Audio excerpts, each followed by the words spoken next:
आप बालाजी महाराज को भोग लगा रहे हो, भैरव जी को भोग लगा रहे हो, तो आपको वो वहीं पे बांटना होगा। अर्जी के बारे में थोड़ा सा बताएं कि मेहंदीपुर बालाजी को अर्जी कैसे लगाएं। अगर 2 लड्डू आपके बालाजी महाराज ने पकड़ लिए तो आपका कार्य हो गया, और अगर वो लड्डू गिर गए। प्रेतराज सरकार कौन है? ये साक्षात श्री हनुमान जी महाराज ही वहां प्रकट हुए। कोई साधारण शक्ति नहीं है, आप जानते ही हनुमान जी महाराज कितने।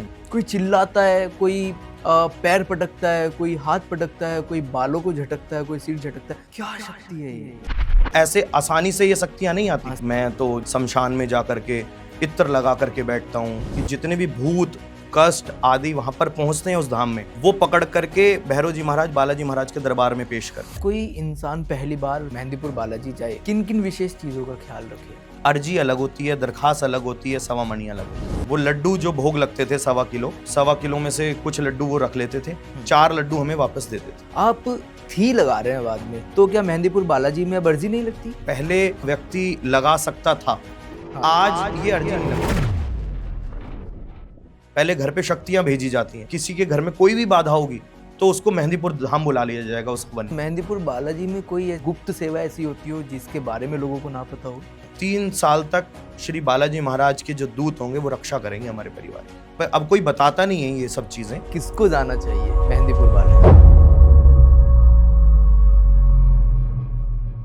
नमस्ते, जय हिंद, जय श्री राम दोस्तों, जय बालाजी महाराज दोस्तों, हमारे हिंदुस्तान में एक ऐसा मंदिर है जहां पर जाकर के लोग अपनी नजरों से साक्षात उस मंदिर की शक्तियों को देखते हैं। दोस्तों, इस मंदिर में बालाजी महाराज, प्रेतराज सरकार और भैरव जी एक साथ मिलकर के कार्य करते हैं। जी हाँ, आज हम इस एपिसोड में चर्चा करने वाले हैं मेहंदीपुर बालाजी के बारे में। मेहंदीपुर बालाजी के उन सभी रहस्यों के बारे में आज हम जानने की कोशिश करेंगे जिनको शायद आज तक किसी ने नहीं बताया है, और शायद ही बहुत कम लोग इन बातों को जानते होंगे। और इस चर्चा में, इस एपिसोड में हमारे साथ जुड़ रहे हैं ब्रज रज महाराज जी। आपका बहुत बहुत स्वागत है महाराज जी, कैसे हैं आप? बहुत आनंद, बहुत कृपा है बालाजी महाराज की, और आज आनंद हो रहा है, बहुत आनंद आने वाला है, ऐसा प्रतीत हो रहा है आपको पा करके। महाराज जी, सबसे पहले बहुत ज़्यादा एक्साइटेड। जय हो। Same here. क्योंकि आज हम चर्चा उस विषय पे करने वाले हैं जहाँ पर हम अपने कष्टों को लेकर के जाते हैं। बिल्कुल बिल्कुल। अपने दुख को लेकर जाते हैं और वहाँ जाकर निवारण भी होता है उनका। बिल्कुल, पूर्ण रूपेण। अच्छा महाराज जी, जैसे ही मेहंदीपुर बालाजी नाम हमारे दिमाग में आता है तो एक चित्र खड़ा हो जाता है सामने, और चित्र ये होता है कि बहुत सारे लोग वहाँ पर सर पटक रहे होंगे, बहुत सारे लोग वहाँ पर चीख रहे होंगे, चिल्ला रहे होंगे। क्या शक्ति है, क्या इतिहास है इस शक्ति का? ये जो इतिहास है, ये साक्षात श्री हनुमान जी महाराज ही वहाँ प्रकट हुए हैं।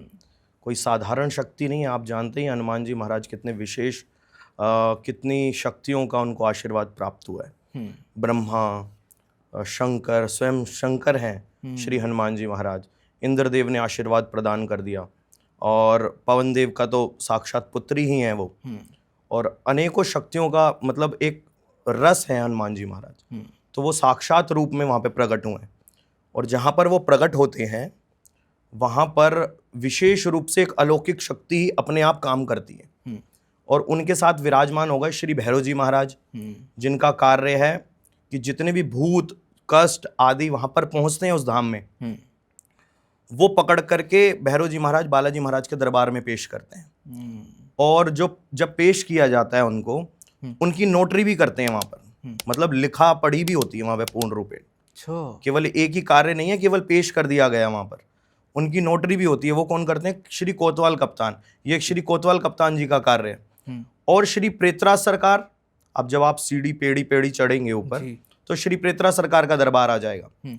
जब प्रेतराज सरकार जी का वहां दरबार आएगा, जब आप प्रेतराज सरकार के दरबार में पहुंचेंगे तो वहां पर जो भूत भैरव जी महाराज पकड़ करके ला करके पेश करेंगे, प्रेतराज सरकार उनको ताड़नाएं प्रदान करेंगे, यानी कि उनकी पिटाई करेंगे। फिर वो संकट दूर जाएंगे। अब उनका ये निर्णय होगा कि आपको दरबार में बैठना है कि आपको 3 पहाड़ पे फेंक दिया जाए। 3 पहाड़ का एक विषय है वहां पर। हाँ, वहाँ 3 पर पहाड़ 3 और और 7 पहाड़। हाँ, 3 पहाड़ और 7 पहाड़। बिल्कुल। जितने भी भूत प्रेत आदि होते हैं, उनको जब पिटाई लगती है, जब वो नहीं मानते हैं, पिटाई लगेगी, अगर नहीं मानता हो तो उसको 3 पहाड़ पे फेंक दिया जाता है। और भी बुरी आत्मा होती है तो उसको 7 पहाड़ पे फेंक दिया जाता है। और जो मान जाता है वो बालाजी महाराज के चरण मिल जाते हैं उसको, उसके ऊपर उसके परिवार पर कृपा आ जाती है। महाराज जी, मैं थोड़ा सा ये चाहूंगा कि इसका थोड़ा सा यदि आप इतिहास बता दें मंदिर का, तो मेरे ख्याल से ज़्यादा बेटर रहेगा। बिल्कुल बिल्कुल। श्री बालाजी महाराज का जो ये मेहंदीपुर का इतिहास है ये बड़ा विशेष है। कैसे कि एक महाराज थे गणेशपुरी जी महाराज जी, जो जहाँ से इतिहास प्रारंभ होता है। ऐसे तो 14 पीढ़ियाँ पूर्व बताते हैं ये इतिहास जो मैं बता रहा हूँ, लेकिन गणेशपुरी जी से बताता हूँ मैं। ठीक। श्री गणेशपुरी जी महाराज हैं जिनका बाल्यकाल से ही वो हनुमान जी महाराज की सेवा आदि करते थे। तो उनको एक स्वप्न आया, तो स्वप्न में ही उनको बालाजी महाराज दिखे। जब वो वहाँ पर पहुँचे तो उनको एक सचित्र श्री हनुमान जी महाराज का विग्रह मिला। विग्रह कोई ऐसा साधारण विग्रह नहीं, वहाँ से उनकी साइड वाली ये भुजा से हमेशा पानी निकलता रहता है, आज भी निकलता है। जो छींटे लगते हैं हनुमान जी महाराज के, जो आरती के छींटे लगते हैं, वो उसी छींटे से सबको पावन करते हैं, पवित्र करते हैं। मतलब भुजा से निकलता भुजा से आज भी वो जल निकलता रहता है। तो आज वो समाधि वगैरह है कुछ? नहीं, वो साचित्र हैं श्री हनुमान जी महाराज, जिसका हम दर्शन करते हैं। वो साक्षात रूप में श्री हनुमान जी महाराज उनको मिले, प्राप्त हुए। ठीक। फिर वो मंदिर, वहाँ के राजा थे, उस राजा ने वो छोटा सा मंदिर बनाया। आज श्री गणेशपुरी जी महाराज ने उसको सिद्ध कर दिया मंदिर को। कैसे सिद्ध करते थे, इतिहास बता रहा हूँ मैं आपको श्री मेहंदीपुर सरकार का।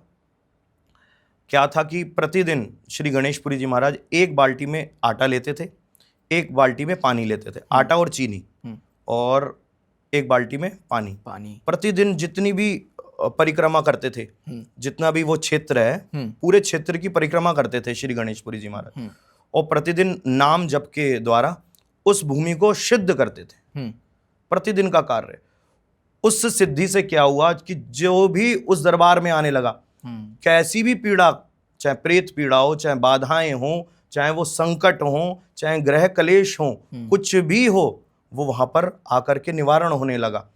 और फिर एक विशेष बात और होने लगी कि जब वहां पर व्यक्ति पहुंचता हो तो उसकी दरखास्त लगती है।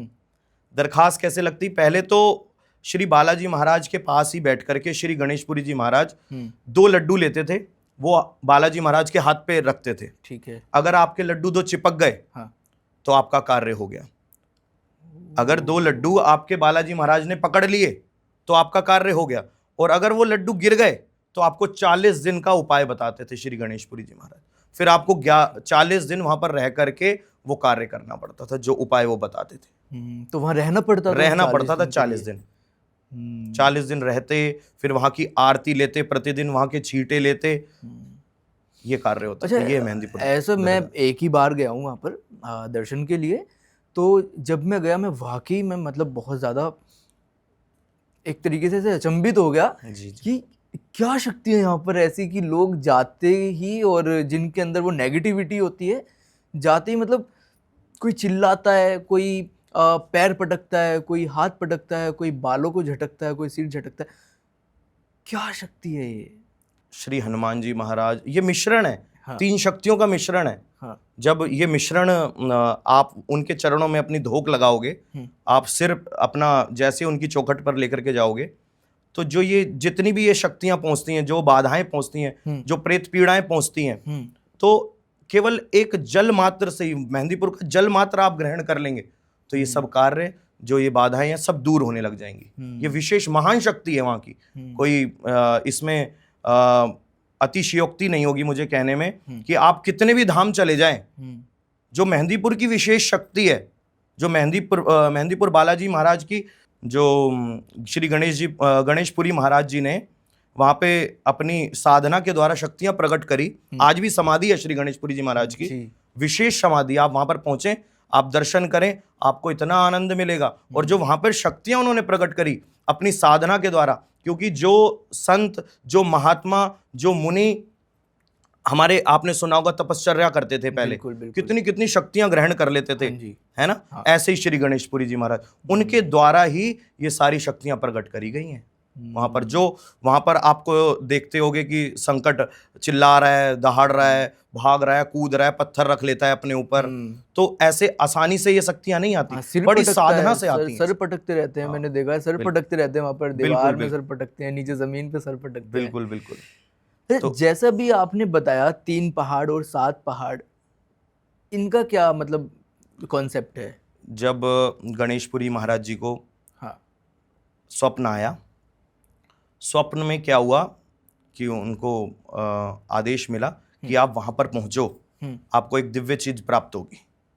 तो गणेशपुरी जी महाराज के सामने का ही वृतांत है ये कि 2 पहाड़ चिर रहे हैं वहां से, स्थान प्रदान कर रहे हैं उनको, मतलब छोड़ रहे हैं स्थान, और वहां से साक्षात प्रकट हुए श्री हनुमान जी महाराज, श्री मेहंदीपुर सरकार।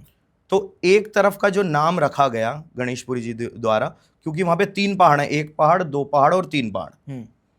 एक पहाड़ पे काली माता है, ठीक है, काली माता है, दूसरे पहाड़ पर शिव भगवान का है, और तीसरे पहाड़ पर जोगी रहते हैं, जोगी। हाँ, जोगियों ने मंदिर बना रखे हैं।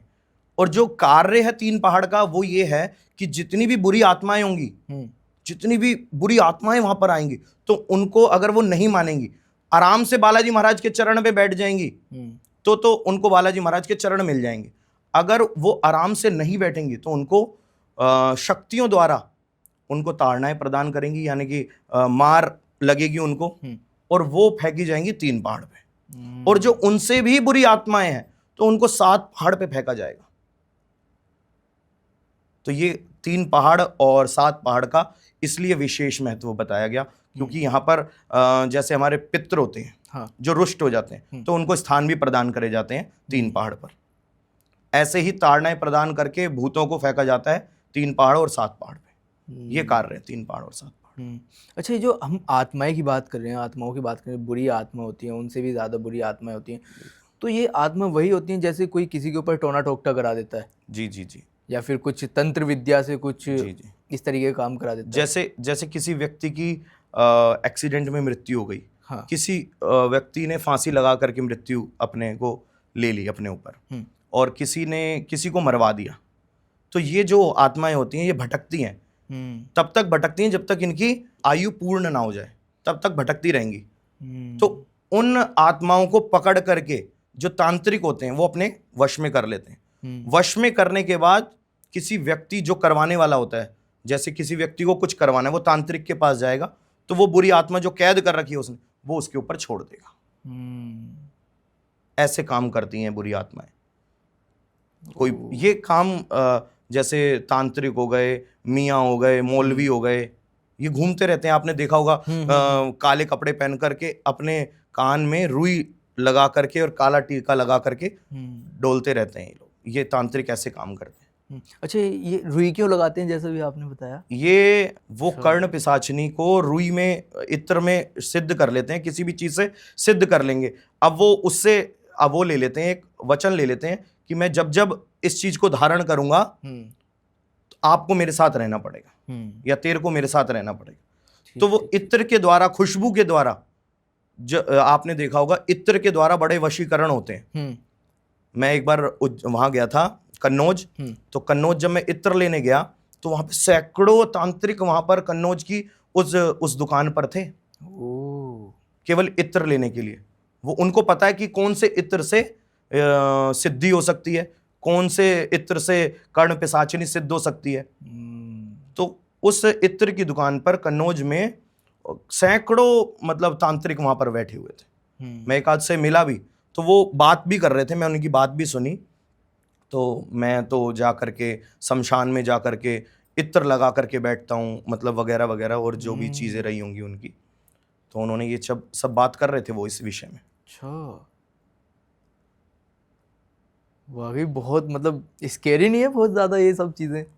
अब एक साधारण व्यक्ति के लिए तो बहुत ज़्यादा स्केर्ड सारी चीज़ें हैं। हाँ। अच्छा, ऐसा कहा जाता है कि मेहंदीपुर में जाते हैं तो वहाँ प्रसाद नहीं खाते हैं। अच्छा। ना ही प्रसाद लेकर के आते हैं, तो इसके पीछे क्या रीज़न है? श्री गणेशपुरी जी महाराज द्वारा यही मुहिम चलाई गई थी। जैसे कि क्या होता है ना, मीठे के द्वारा अगर मीठा खा तो सकते हैं, वहां पर तो खा सकते हैं, वहां का तो कुछ भी ग्रहण कर सकते हैं, ठीक ठीक। लेकिन वहां ना लाने का एक बड़ा विशेष उद्देश्य था। हाँ।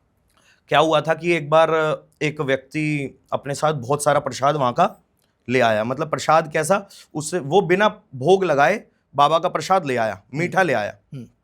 तो उसके साथ क्या हुआ कि भूत प्रेत चिपट करके उसके घर पर आ गए, कूदने लगे, पटकने लगे, बड़ी मतलब उसके साथ विषम परिस्थिति बन गई। उसने फिर दोबारा पुनः गया वो मेहंदीपुर की, मेरे से कोई गलती तो नहीं हो गई। फिर महाराज जी ने बताया कि तू यहां से बिना प्रसाद का भोग लगाए मीठा ले गया था, उस वजह से तेरे यहां भूत प्रेत के प्रकट हो गए और वहां पे तेरे को ऐसे ऐसे ताड़ना प्रदान करी उन्होंने। तो वो वाला वो प्रसाद लेकर के जा सकते हैं वापस, जो हम अब जो है उनको भोग क्या लगाते होता है, जो पंचमेवा का प्रसाद है, हाँ, पंचमेवा का प्रसाद आप बालाजी महाराज को भोग लगवाओ, केवल बालाजी महाराज को, वो आप लेकर के आ सकते हो। जैसे आपने कोई भी प्रसाद लिया, आप बालाजी महाराज को भोग लगा रहे हो, भैरव जी को भोग लगा रहे हो और श्री प्रेतराज जी को भोग लगा रहे हो, तो आपको वो वहीं पे बांटना होगा, आप उसको घर नहीं ला सकते।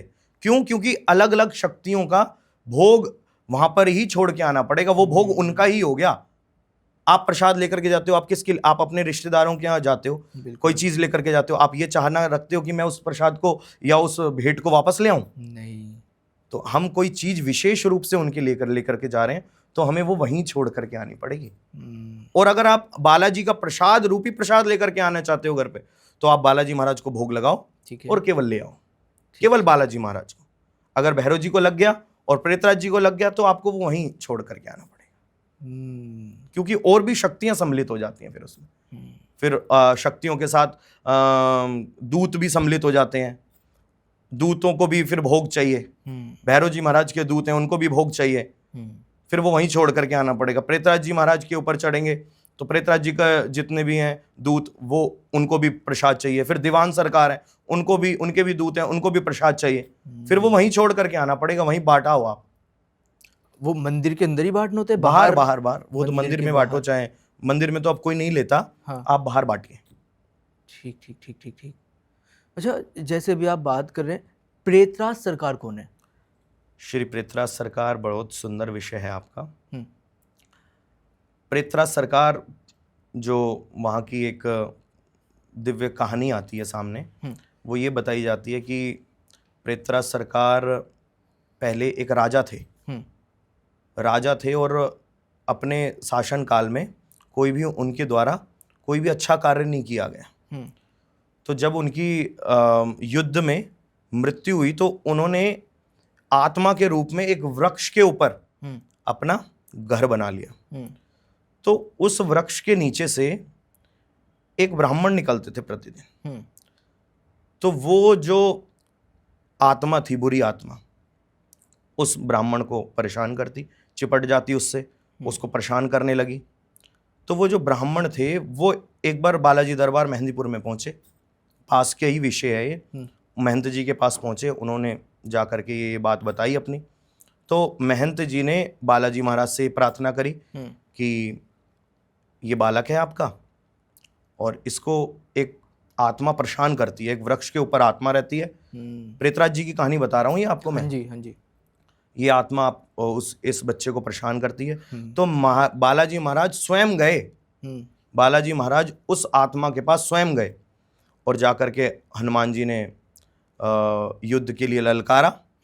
जब ललकारा तो दोनों का युद्ध हुआ, प्रेतराज जी का और हनुमान जी महाराज का। तो हनुमान जी महाराज से प्रेतराज सरकार ने वचन लिए 3 कि अगर मेरे को आप चाहते हो कि मैं भी आपके साथ कार्य करूं, तो आप मेरे को 3 वचन दो। एक, सबसे पहले पूजा हो मेरी। ठीक। हनुमान जी महाराज से पहले प्रेतराज सरकार जी की पूजा होती है 2 बजे से 4 बजे तक कचहरी में, सबसे पहले पूजा होती है। हनुमान जी महाराज से भी पहले पूजा होती है। आपसे ऊंचा स्थान हो मेरा, ऊपर स्थान है। ठीक। और जो तीसरा वचन था कि जो भी मेहंदीपुर धाम में आएगा, अगर बालाजी महाराज और भैरव जी महाराज के दर्शन करेगा, तो वो श्री प्रेतराज सरकार के भी दर्शन करेगा। अगर आप ये 3 वचन मुझे दे सकते हो, तो मैं आज से आपकी भक्ति में लग जाऊंगा, आपकी सेवा में लग जाऊंगा और आपके किसी भी भक्त को परेशान नहीं करूँगा। ये श्री प्रेतराज जी महाराज का इतिहास जो मेहंदीपुर सरकार के अनुयायी हैं या पुजारी हैं और जो भक्त हैं वो ये बताते हैं, ऐसा उनका वहाँ का इतिहास है। अच्छा, मेहंदीपुर में जब हम जाते हैं तो तीनों का क्या सीक्वेंस है, मतलब कैसे कैसे हमें दर्शन करने होते हैं? सर्वप्रथम जैसे ही हम दर्शन के लिए जाएंगे तो सर्वप्रथम साक्षात रूप में जो विराजमान है श्री बालाजी महाराज की तो जो प्रतिमा है वो साक्षात रूप से है। सर्वप्रथम हमें बालाजी महाराज के दर्शन करने हैं। और जो भैरव जी महाराज के दर्शन है वो भैरव जी महाराज की एक तो प्राण प्रतिष्ठित मूर्ति है, वो पत्थर की मूर्ति नहीं है, मिट्टी की मूर्ति है। अच्छा। लेपी गई हुई है मूर्ति वो। जैसे और मूर्तियां तो पत्थर की बना सकते हैं या स्वर्ण की बना सकते हैं, काष्ठा की बना सकते हैं, लेकिन गणेशपुरी जी महाराज द्वारा ये मूर्ति मिट्टी द्वारा बनाई गई हुई है। पहले हमें दर्शन करने हैं श्री बालाजी महाराज के, फिर करने हैं हमें दर्शन श्री भैरव जी और कोतवाल कप्तान जी के, और फिर जो दर्शन करने हैं श्री प्रेतराज सरकार के। ये विशेष दर्शन वहाँ पे बताए गए हैं। अच्छा, मेहंदीपुर बालाजी में कोई ऐसी विशेष सेवा भी होती है या अलग गुप्त सेवा ऐसी होती हो जिसके बारे में लोगों को ना पता हो? विशेष सेवाएं वहाँ पर एक तो सवा मनी है। हाँ, सवा मनी की सेवा आप दे करके बालाजी महाराज को अति प्रिय ही सेवा, जो सबसे प्रिय बालाजी महाराज की जो सेवा है वो सवा मनी की सेवा है। इससे प्रिय बालाजी महाराज को कोई सेवा ही वो नहीं है प्रिय। सबसे प्रिय जो सेवा है हनुमान जी महाराज की, बालाजी महाराज की, वो सवा मनी की है, सबसे प्रिय से। तो ये सेवा सिर्फ और सिर्फ बालाजी महाराज की है या फिर जो दो और अन्य देवता वहाँ पर भैरव जी मौजूद महाराज हैं? की भी सवा मनी होती है। हाँ, भैरव जी महाराज की जो सवा मनी होती है वो गुलगुले की होती है। गुलगुला, ये क्या होता है? गुलगुला आटे का बनता है और गुड़ का बनता है। ठीक। जैसे पकोड़े बनते हैं ना, वैसे ही गुलगुला बनता है, आटा और चीनी और गुड़ मिला करके वैसे ही तलते हैं उसको घी में। ये गुलगुले की सेवा सवा मनी भैरव जी महाराज की होती है। ऐसे ही श्री प्रेतराज सरकार जी की होती है। उनकी होती है चावल की सवा मनी। चावल, घी, बूरा, इलायची और गुड़, ये श्री प्रेतराज सरकार जी की सवा मनी। तो इसी को हम अरदास या अर्जी बोल देते हैं या फिर वो अलग होती है? अर्जी अलग होती है, दरखास्त अलग होती है, सवा मनी अलग होती है। अर्जी के बारे में थोड़ा सा बताएं कि मेहंदीपुर बालाजी को अर्जी कैसे लगाएं, उसके बारे में थोड़ा सा बताएं। जो मेहंदीपुर बालाजी महाराज की जो अर्जी है, हाँ, अब तो जो अर्जी लगती है वो 285 रुपये नारियल में बांध करके लगती है। ठीक। जो पूर्व में लगती थी अर्जी वो 1.25 किलो देसी घी के लड्डू की अर्जी लगती थी। वो बालाजी महाराज को पहले भोग लगता था। पहले वहां पे धूपाड़े जलते थे, यानी कि धूपाड़े मतलब अग्नि जलती थी, यज्ञ कुंड जलते थे, उसमें भोग लगाया जाता था विशेष रूप से। और अब केवल नारियल द्वारा वो भोग लगाया जाता है। नारियल ले लेंगे आपका, वो बालाजी महाराज के चरणों में रख देंगे। वो लड्डू जो भोग लगते थे 1.25 किलो में से कुछ लड्डू वो रख लेते थे, 4 लड्डू हमें वापस दे देते थे और 4 लड्डू हमें खाने होते थे। वहीं अंदर ही प्रांगण में? नहीं, बाहर आकर के जिस दुकान से लेंगे उसी दुकान के पास खड़े होकर के या उसी प्रांगण के आसपास खड़े होकर के आपको वो लड्डू खाने होते थे। ये विशेष होता था। बालाजी महाराज की अर्जी तो 1.25 किलो लड्डू की लगती थी। फिर भैरव जी महाराज की अर्जी भी लगती थी। ठीक। भैरव जी महाराज की जो लगती थी वो उड़द की लगती थी। 1.25 किलो उड़द या 4.25 किलो उड़द। 4.25 किलो उड़द, उसमें थोड़ा सा देसी घी, लौंग, 2 लौंग, 2 पताशे और 2 इलायची। इसकी सवा मनी वो अर्जी श्री भैरव जी महाराज की लगती थी। ठीक है। ऐसे ही श्री प्रेतराज सरकार जी की लगती थी 4.25 किलो उबले हुए चावल, घी और बूरा। ये श्री प्रेतराज सरकार जी की अर्जी होती थी। आप थी लगा रहे हैं बाद में, तो क्या मेहंदीपुर बालाजी में अब अर्जी नहीं लगती? थी का अभिप्राय मैं ये बताऊंगा आपको। पहले क्या था, व्यक्ति लगा सकता था। हाँ। आज ये अर्जी नहीं लगती, आज सूखेर में आ गई अर्जी। आज केवल नारियल पर बांध करके ही अर्जी लगती है। आज वैसे नहीं लगती कि हम चावल लेकर के जा रहे हैं तो वो अर्जी लगती हो, हम उड़द लेकर के जा रहे हैं वो अर्जी लगती हो। 1.25 किलो लड्डू ले जा सकते हैं हम, उसकी तो अर्जी लग सकती है, लेकिन ना उड़द की लग सकती है ना चावल की लग सकती है। ये बंद कर दी गई है सामाजिक व्यवस्थाओं को देखते हुए, क्योंकि जब ये इतना सारा चावल उड़द वहाँ इकट्ठा होता था, हम तो व्यक्ति थोड़ा थोड़ा रूप में देखते हैं उसको, लेकिन वहां पे इकट्ठे होने पर वहां पर ट्रालियों की ट्रालियां भर जाती थी। तो इस व्यवस्था को देखते हुए जो फूड वो वाले होते हैं, क्या बोलेंगे फूड उनको, शेल्टर, हाँ फूड शेल्टर वाले होते हैं, तो उन्होंने नोटिस भेजा कि इतना फूड आप खराब कर रहे हैं, ये क्यों खराब कर रहे हैं। तो ये सब व्यवस्थाएं बंद करनी पड़ी उनको। तो अब अर्जी नहीं लगती वहाँ पे? लगती है ना, सूखी लगती है। नारियल लेकर के जाओ आप और 1.25 किलो लड्डू लेकर के जाओ और आपकी अर्जी लग जाएगी। अर्जी कौन लगा सकता है? अर्जी 3 साल में एक परिवार की लगती है। एक परिवार की 3? जैसे मेरा परिवार है, ठीक है, या आपका परिवार है, हाँ, तो एक रसोई, मतलब एक परिवार एक रसोई, एक रसोई की एक अर्जी लगेगी, वो 3 साल तक मान्य होती है।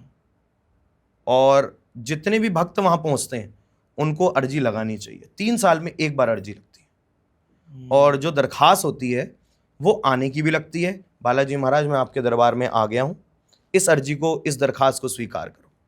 मैं बालाजी महाराज अब यहां से जा रहा हूं, आपका आशीर्वाद लेकर के मेरी इस दरखास्त को स्वीकार करो। बालाजी महाराज के दरबार में आने पर भी दरखास्त लगेगी, बालाजी महाराज के दरबार से हम जाएंगे, उनसे विदा मांगेंगे, उसकी भी दरखास्त लगेगी।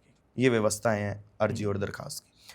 कौन जा सकता है बालाजी महाराज? बालाजी महाराज किसको जाना चाहिए? सबसे बड़ा सवाल ये, किसको जाना चाहिए मेहंदीपुर बालाजी? आज के समय पर मैं कहूँगा हर एक व्यक्ति, कोई भी सुखी तो है नहीं, हर एक व्यक्ति किसी न किसी पीड़ा से ग्रसित है। तो जो भी ग्रसित हैं और जो चाहते हैं कि हमें एक मार्ग मिले इस जीवन को सुधारने का, इस जीवन में अच्छा कुछ करने का, तो उस भक्त को, उस दास को बालाजी महाराज के चरणों का अनुयायी बनने के लिए वहां पहुंचना चाहिए। अच्छा, क्या अर्जी वही लगा सकता है जो नेगेटिव चीजों से घिरा हुआ है, या फिर कोई भी व्यक्ति लगा सकता है अर्जी? अर्जी मैंने आपको पहले भी बोला कि अर्जी कौन लगा सकता है। अर्जी वो उसको लगानी चाहिए जो वहां पहुंच रहा है। उससे अर्जी से लाभ है ना हमें।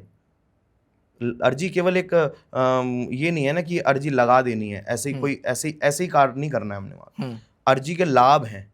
3 साल तक श्री बालाजी महाराज के जो दूत होंगे वो रक्षा करेंगे हमारे परिवार की, अगर हम वहां के बालाजी मेहंदीपुर सरकार के नियम कर रहे हैं तो। अगर हम वहां के नियम में बंधे हुए हैं तो 3 साल तक आपके जितने भी रुके हुए कार्य होंगे वो सब चलायमान हो जाएंगे बालाजी महाराज के जितने भी दूत हैं उनकी शक्तियों के आशीर्वाद के द्वारा। नियम क्या क्या होते हैं? नियम होते हैं लहसुन, प्याज, नॉन वेज और उड़द की दाल, चावल, सफ़ेद मीठा, सफ़ेद कोई भी चीज़ नहीं खानी है। और इसी प्रकार से थोड़ा सा 40 दिन का तो हमें ज़मीन पर भी सोने का विधान बताते थे पहले। अच्छा। अब थोड़ा सा उसको क्योंकि लोग नहीं कर पाते वो विधान, तो बता दिया कि चलो ठीक है, स्वच्छता से आप बेड पर भी सो सकते हैं। लेकिन जो पहले का विधान था उसमें गणेशपुरी जी महाराज यही बताते थे, या आज जो हमारे परम पूजनीय महंत श्री रमेश वशिष्ठ जी महाराज हैं वो ये विधान बताते थे कि पहले जमीन पर चटाई बिछा करके सोना पड़ता था। अब उसको चेंज कर दिया गया क्योंकि इतनी संस्कृति हमारे आगे बढ़ चुकी है, उसको मद्देनजर रखते हुए, देखते हुए, तो कह दिया गया कि स्वच्छता से आप बेड पर भी विश्राम कर सकते हैं। और यही नियम बताए गए हैं विशेष रूप से। अच्छा, अगर कोई इंसान पहली बार मेहंदीपुर बालाजी जाए, किन किन विशेष चीज़ों का ख्याल रखे? वहाँ पर जा करके ना, हाँ, मेहंदीपुर पहुँच करके विशेष रूप से हमें ख्याल रखना है कि स्वच्छ होकर के बालाजी दरबार में पहुँचना है। जाते ही अगर प्रथम बार हम जा रहे हैं तो हमें दरखास्त का विधान करना है, और दूसरे में हमें अर्जी का विधान करना है। जो भी वहाँ का उस समय पर अर्जी का विधान चल रहा हो वो पूछ करके ही पता चलता है। जैसे अब सूखी अर्जी लगने लग गई कि गीली स्टार्ट हुई कि नहीं हुई, वो ये अर्जी का विधान है वहाँ पर। और नियम क्या है कि नियम ये है कि दरखास्त से पहले हमें कुछ खाना नहीं है। वहाँ पे प्याज लहसुन वैसे मिलता नहीं है, तो प्याज लहसुन से भी बचना है। जो हमें 40 दिन विधान नहीं कर सकते, घर पर आकर के भी 3 दिन का विधान करना ही है। वहाँ पे अब कोई बताता नहीं है ये सब चीज़ें, लेकिन 3 दिन का विधान हमें करना ही है। 3 दिन तक हमें परहेज में रहना ही है, चाहे वो स्त्री और पुरुष का परहेज हो, चाहे वो लहसुन प्याज नॉनवेज चावल उड़द की दाल का परहेज हो, या फिर वो सफ़ेद कोई भी चीज़ का परहेज हो। 3 दिन का परहेज हमें करना ही है। जैसे हमारी मेहंदीपुर यात्राएं जाती हैं तो उसमें यज्ञ भी होते हैं। सिद्धेश्वर श्री बालाजी मंदिर रुद्रपुर से परम पूजनीय महंत श्री रमेश वशिष्ठ लेकर जी के जाते हैं। हाँ, महंत जी के सानिध्य में ठीक है। यात्राएं जो जाती हैं 3 दिन तक हमारा चैलेंज रहता है। पूरे भारतवर्ष में ये चैलेंज है कि 4 दिन में मात्र संकट काट करके हम लोग लाते हैं। कोई भी ऐसा कार्य नहीं कर सकता ऐसा जो कार्य हम कर रहे हैं। 4 दिन के अंदर आपको भी कभी मौका मिलेगा तो मैं आपको जरूर उस यात्रा में बुलाऊंगा। बिल्कुल बिल्कुल, आपको बहुत आनंद आएगा। 4 दिन तक हम सोते नहीं हैं। क्या क्या होता है उस यात्रा में, थोड़ा सा बताएं उसके उस यात्रा में प्रथम दिन जो हवन होते हैं उनके द्वारा शक्तियां भेजी जाती हैं घर पर। महाराज जी द्वारा जो महाराज जी पे दूत आते हैं, उन दूतों के द्वारा पहले घर पे शक्तियां भेजी जाती हैं कि किसी के घर में कोई भी बाधा होगी तो उसको मेहंदीपुर धाम बुला लिया जाएगा उस हवन में। अगले दिन जब दूसरा हवन होगा उस हवन में वो शक्तियां आ जाएंगी सब। उस हवन में उनके बयान लिए जाएंगे और तीसरे हवन में पितर आ जाएंगे। चौथे हवन में हर जितनी भी गलत शक्तियां हैं उनको सबका निवारण किया जाएगा और चौथे हवन में निवारण करके शुद्ध करके आपको लक्ष्मी हवन में बिठाया जाएगा। फिर हम प्रसाद आदि वितरित करते हैं और बालाजी महाराज का आशीर्वाद दिलवा करके हम वहाँ से विदा हो जाते हैं, केवल 4 दिनों में। तो इसका कुछ शुल्क भी लगता है? हाँ बिल्कुल, जैसे जितनी भी चीज़ें होती हैं, हवन होते हैं, उसका भी कोई ना कोई शुल्क, जितनी भी चीज़ें आती हैं उनका शुल्क लगता ही है। बिल्कुल। और यात्राएं हैं, धर्मशाला हैं, बस है, इन सब चीज़ों का कोई भी व्यक्ति फ्री नहीं आता आज के समय पर। हर चीज़ का शुल्क लगेगा ही लगेगा। चाहे वो कोई भी सामग्री हम खरीदेंगे उसका भी शुल्क लगेगा। बिल्कुल। और कोई भी बस वाला बस भेज रहा है तो उसका भी शुल्क लगेगा। और धर्मशाला हम ले रहे हैं किसी से, उस धर्मशाला में हम रह रहे हैं तो वो भी शुल्क लेगा। तो उस समय पर जो भी जैसा जैसा शुल्क वो लोग लेते हैं, जो भी मात्रा डिसाइड होती है, उस मात्रा के द्वारा जो भी शुल्क होता है वो लिया जाता है। और थोड़ा सा डिटेल में बताइए, और क्या क्या होता है इसमें, और कौन कौन इंसान इसमें जा सकता है? देखिए, जो भी पीड़ित है, हाँ, और जो भी बालाजी महाराज से आशीर्वाद लेना चाहता है, हाँ, आशीर्वाद की ज़रूरत हम सबको है। हाँ, जितने भी सनातन धर्मी हैं, हाँ, उनको सबको बालाजी महाराज का आशीर्वाद लेना ही चाहिए।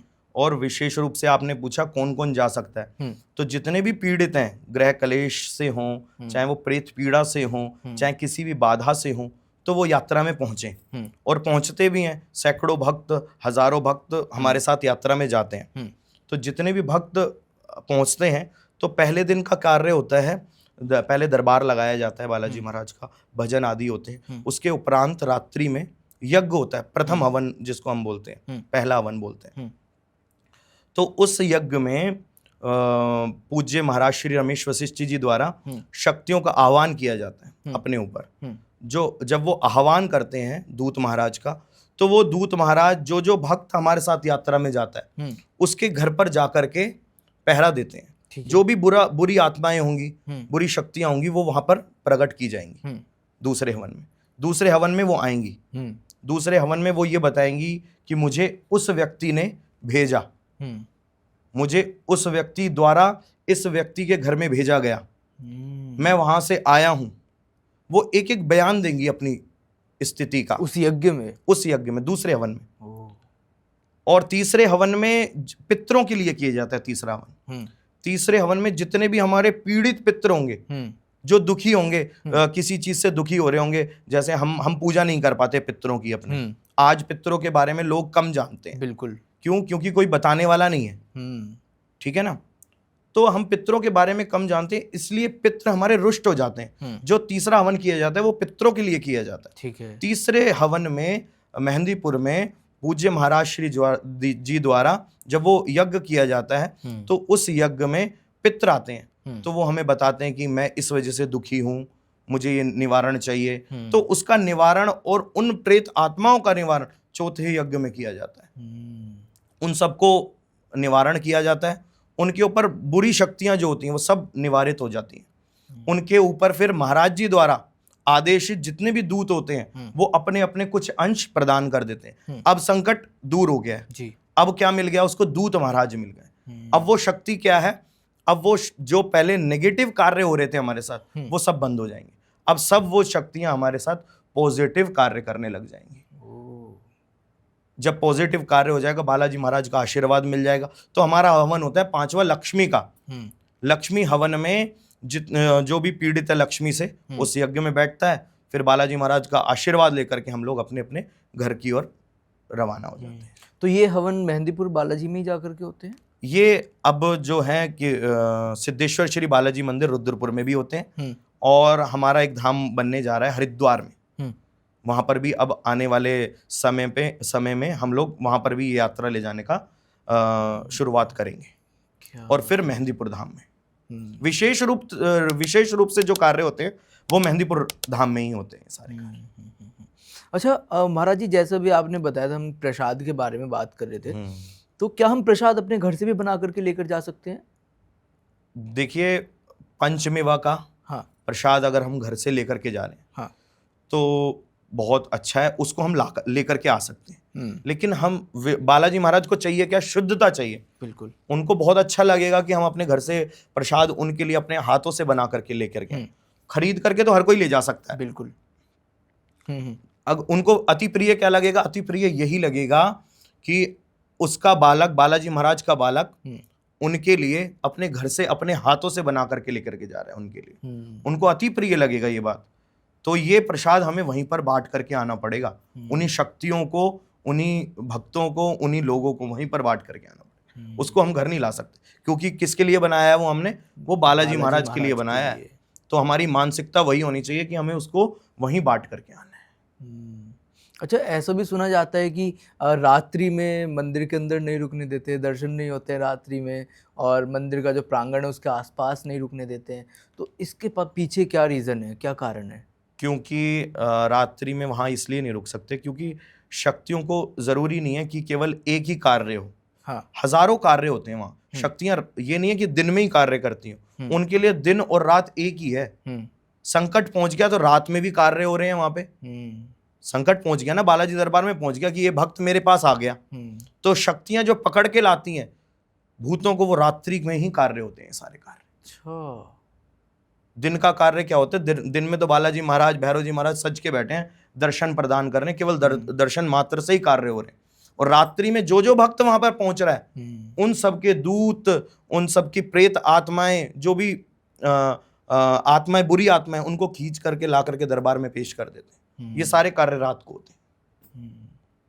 अच्छा, मेहंदीपुर बालाजी अगर कोई उनकी प्रतिमा या फिर कोई भी उनकी तस्वीर अपने घर में रखना चाहे तो क्या रख सकता है? बिल्कुल बिल्कुल, ये तो साक्षात रूप में श्री बालाजी महाराज की कृपा ही होगी कि अगर हम उनको लेकर के आ रहे हैं, लेकर के आ पा रहे हैं। ऐसे आते नहीं है बालाजी महाराज किसी के साथ भी, लेकिन अगर वास्तव में बालाजी महाराज आ रहे हैं तो जरूर हर एक एक भक्त को, जितने भी सनातनी हैं उनको बालाजी महाराज, श्री भैरव जी महाराज, कोतवाल कप्तान श्री पेत्रा सरकार, श्री समाधि वाले बाबा का विग्रह अपने गृह में रखना ही चाहिए। अच्छा, रखने के बाद किन किन विशेष चीज़ों का ख्याल रखना चाहिए? विशेष रूप से जो ख्याल रखना है वो हमें सुबह पूजा करनी है, शाम को एक दीपक उनके सामने जलाना है और सुबह एक दीपक जलाना है। और जो भी भोग आदि थोड़ा सा, जैसे हम पाते हैं, रोटी पाते हैं और सब्जी बिना प्याज लहसुन की, ये हमें ग्रहण करनी चाहिए। तो क्या घर में लाने से पहले कोई विधि होती है, या फिर हम ऐसी दुकान से खरीद करके तस्वीर, उनका कोई भी चिन्ह लेकर के आके अपने मंदिर में, घर के प्रांगण में रख सकते हैं, या फिर कोई विधि होती है? बिल्कुल बिल्कुल, बहुत अच्छा सवाल है आपका। बिल्कुल विधि होती है। एक ब्राह्मण के द्वारा हमें एक पूजन करवाना चाहिए श्री बालाजी महाराज का, क्योंकि हम उनका स्वागत कर रहे हैं अपने घर में। तो जिस प्रकार से एक बालक को हम जब घर पे लाते हैं तो कितनी विधि करते हैं, ऐसे ही श्री हनुमान जी महाराज भी हमें बाल स्वरूप में ही तो है वहां पर मेहंदीपुर धाम में जो स्वरूप है बालाजी महाराज का, वो बाल स्वरूप में। तो हम अपने घर में बालक को ही लेकर के आ रहे हैं, यानी खुशियां लेकर के आ रहे हैं। बालक का घर में आना यानी कि खुशियां आना। तो जब बालक का स्वागत कर रहे हैं, हनुमान जी महाराज का स्वागत करेंगे, तो एक ब्राह्मण के द्वारा या किसी भी पुरोहित के द्वारा हमें पहले पूजन करवाना चाहिए, उसके बाद ही बालाजी महाराज को स्थापित करना चाहिए। शुद्ध स्थान प्रदान करना चाहिए। अच्छा, कोई ऐसी जो लोग अभी तक नहीं गए हैं या जाना चाहते हैं, उनके बारे में कोई ऐसी विशेष बात जो आप बताना चाहते हो? जो भी श्री बालाजी महाराज के दरबार में नहीं गए, जा पाए हैं, मैं उनका एक तो यही बोलूँगा कि आपने अपने जीवन में एक सबसे बड़ा दुर्भाग्य ही रह गया हो, मानो मैं ये बोलूँगा कि उनके जीवन में दुर्भाग्य है ये कि आप सब जगह हम लोग चले जाते हैं। हमें कोई कह दे शिमला जाना है, हम चले जाएंगे। हमें कोई कह दे नैनीताल जाना है, हम चले जाएंगे। लेकिन हम कहें, कोई हमें कहेगा कि आओ किसी तीर्थ स्थान पे चलते हैं, तो हम थोड़ा सा परहेज कर जाते हैं, उस चीज़ को मना कर देते हैं। लेकिन और स्थानों पर जाने से ज़्यादा अच्छा मैं ये मानता हूँ कि आप अपने मार्ग को भी प्रशस्त करवा सकते हैं वहाँ से। अगर आप पहुँचेंगे मेहंदीपुर धाम, तो बालाजी महाराज के चरणों में अगर आप पहुँचेंगे तो आपको क्या मिलेगा कि आपके जो रुके हुए कार्य हैं, जो बाधाएं आपके व्यापार में आई हुई हैं, जो आपके खेती आप करते तो हो लेकिन उपजाऊ नहीं होती है, एक बार बालाजी महाराज का दर्शन करो, बड़ी कृपा मिलेगी आपको, बड़ा आनंद होगा आपके जीवन में। आपको ऐसा प्रतीत होगा, आपको साक्षात ऐसा प्रतीत मानो हो जाएगा कि साक्षात पिता मिल गए हों, आपका हाथ पकड़ करके आपके पिता ही सारे कार्य करवा रहे हैं। महाराज जी, बहुत आनंद आ रहा है और सुनने में वाकई एक अलग एनर्जी महसूस हो रही है। लेकिन मेरे ख्याल से ना समय की एक अपनी सीमा है। जी, हमें शायद समय की भी कदर करनी चाहिए। बिल्कुल। तो थोड़ा सा हम समापन की तरफ बढ़ते हैं। बिल्कुल। और जैसा कि आज आपने बहुत सारी चीज़ों से हमें रूबरू कराया, मेहंदीपुर बालाजी के बारे में बहुत सारे सीक्रेट्स हमें पता चले, बहुत सारी ऐसी बातें पता चली जो शायद हमें नहीं पता थी और शायद ही कोई बताएगा। तो अभी तक अगर आपने ये वीडियो देखी है, ये चर्चा देखी है, एपिसोड देखा है, तो आपका बहुत बहुत शुक्रिया। और अगर आप अभी तक मेहंदीपुर बालाजी नहीं गए हैं तो आप ज़रूर जाएं, और इस चर्चा को देखने के बाद तो आप ज़रूर ही जाएं। और अगर आप अपने किसी साथी संबंधी तक इस चर्चा को पहुंचाते हैं तो शायद उनके जीवन में भी एक बड़ा योगदान, मैं कहूँगा, आप डालने का कार्य करेंगे। तो अगर आपने चर्चा यहाँ तक देखी, आपका बहुत बहुत शुक्रिया, बहुत बहुत धन्यवाद। जय बालाजी महाराज। जय श्री राम।